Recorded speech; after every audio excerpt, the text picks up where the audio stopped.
Husband के friend पहली बार मेरे घर आए थे, तो मैं उनको देखते ही रह गई थी। वो बहुत सुंदर और स्मार्ट थे, लेकिन फिर बाद में कुछ ऐसा हुआ जो मैं कभी सोची ही नहीं थी। मेरा नाम हर्षिता है, मैं 34 साल की हूँ। मेरी शादी को 4 साल हो गए हैं। मैं एक हाउसवाइफ हूँ। मैं हमेशा सज संवर कर रहती हूँ। मैं शहर में होने की वजह से ज़्यादातर सूट पहनती हूँ। मैं अपने हस्बैंड के साथ शहर में रहती हूँ। मेरे हस्बैंड एक प्राइवेट कंपनी में काम करते हैं। वो अपने ऑफिस में ही एकदम व्यस्त रहते हैं। वो मॉर्निंग में 8 बजे निकल जाते हैं और थके हुए शाम को 9 बजे तक वापस आते हैं। इस वजह से घर का सारा काम और मार्केट से भी सामान लाने का काम सब मुझे ही करना पड़ता है। सब लोग मेरी बहुत तारीफ करते हैं, लेकिन एक मेरे हस्बैंड हैं, उनको मेरी कदर ही नहीं है। वो अपनी नौकरी में इतना व्यस्त हैं कि क्या बताऊं। कभी जब महीने में 1-2 बार उनको समय भी मिलता है, तो बस ज़्यादा से ज़्यादा 2-3 मिनट में ही वो थक कर सो जाते हैं। मुझे बिल्कुल भी आनंद नहीं मिल पाता है। फिर मैं उदास होकर बहुत देर तक जगती और अपनी किस्मत को कोसती रहती। एक दिन मैंने हस्बैंड से बोला कि आपके पास मेरे लिए टाइम ही नहीं है, तो वो बोले, तुम्हारे लिए ही तो इतनी मेहनत करता हूँ। मेरे घर से कुछ दूरी पर मेरे हस्बैंड का एक फ्रेंड रहता था। वो इन्हीं के ऑफिस में काम करता था। उसका नाम तन्मय था। वो बहुत सुंदर और स्मार्ट था। वो जब भी मेरे घर आता था, तो मैं उसे देखती ही रह जाती थी। उसकी सुंदरता और व्यवहार दोनों ही मुझे बहुत पसंद थे। वो अक्सर छुट्टी के दिन मेरे यहाँ आ जाता था और हस्बैंड के साथ ढेर सारी बातें करता था। जब मैं उसके लिए नाश्ता पानी लेकर जाती थी, तो मैं देखती कि वो मुझे देखकर खूब मुस्कुराता था।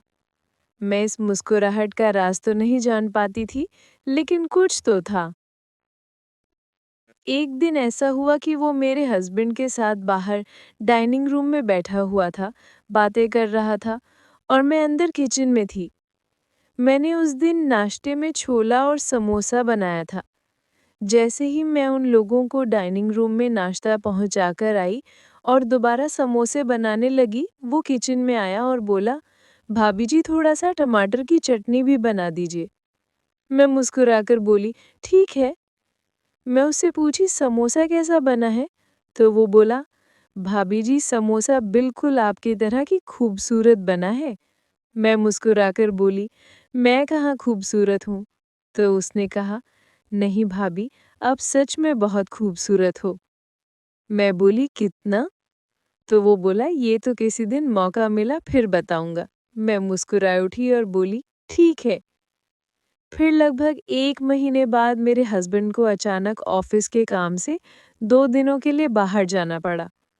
मेरे हस्बैंड बोले कि अगर किसी चीज़ की ज़रूरत होगी तो तन्मय से बोल देना।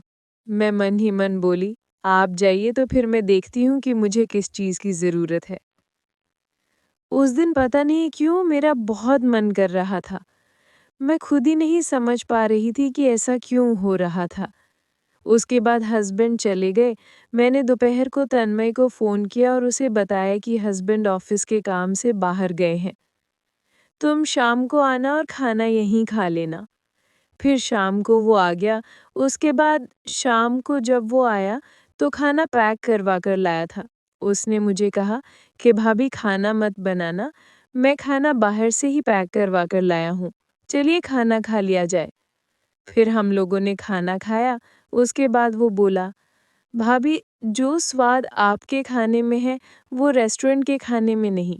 मैं बोली, बस मेरे खाने में ही स्वाद है क्या? वो मुस्कुराया और बोला, रुकिए बताता हूँ। उसके बाद उसने मुझे उस सुख का एहसास करवाया जो पहले मुझे मेरे हस्बैंड कभी करवा ही नहीं पाए थे। मैं एकदम आनंदित हो उठी।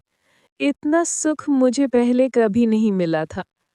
मैं उससे बोली कि मेरे जीवन में इतना खुशियाँ पहले कभी नहीं आई थी तन्मय। वो मुस्कुराया और बोला, भाभी जी, अब तो ये खुशियाँ आपको अनवरत अपने जीवन में मिलती ही रहेंगी। उसके बाद हस्बैंड के वापस आने तक मैं सुख और आनंद प्राप्त करती रही।